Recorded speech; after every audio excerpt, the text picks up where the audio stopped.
Dagdag gastos lang naman yung reflective vest na yun eh. Essential ba talaga itong reflective vest na to kapag kayo ay gagawa ng go bag? Ang reflective vest tulad nito, may iba't ibang colors yan. Pero ako, personally, ang in-order namin ay yellow-green. Okay, ate, ang reflective vest po ba, paano pag bata ang magsusuot? Meron bang pang bata, pwera sa pang adult? Lahat ng yan, alamin natin.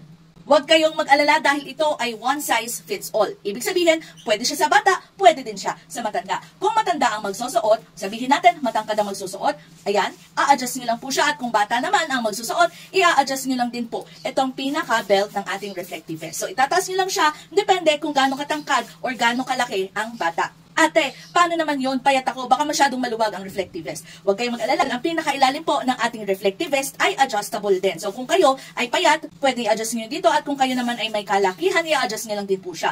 Ate, paano kung mas malaki ako sa'yo, sagad na yung naandyan sa belt, sa pinapakita mo sa video? Huwag kang mag-alala dahil ang atin pong reflective vest ay garterized. Okay? Super garterized po na to. So make sure na meron kayong reflective vest sa inyong mga go bag. Yes, this is essential dahil kapag kayo ay nasa panahon ng sakuna at kailangan nyo i-rescue, madali kayong marirescue sa tulong nitong reflective vest. Medyo meron lang liwanag dito kahit sinarado ko yung bintana, pero somehow medyo dumilim. So kung mas madilim pa at nakapanood kayo sa aking live, makikita nyo na kahit as in blackout talaga, kitang-kita pa rin po talaga ang reflective vest. That is why malaking tulong na meron kayong reflective vest, lalo na kung sakali na wag naman sana na kayo ay natabunan or kayo ay nagtatago sa isang madilim na lugar at kailangan yung i-rescue. One more thing, kapag kayo ay kailangan niyang i-rescue sa isang madilim na lugar at nakasuot kayo ng reflective vest, once ang mga rescuers ay naghahanap, nagamit ng flashlight or anything na merong ilaw, magre-reflect lang po ang ilaw sa reflective vest and mabilis kayong makikita, mabilis kayong marirescue. So ayan, make sure na kayo ay mayroong reflective vest bawat isa sa miyembro ng inyong mga pamilya. So ilalagay ko po dyan sa yellow basket ang iba't ibang shop na pwede yung pagbilhan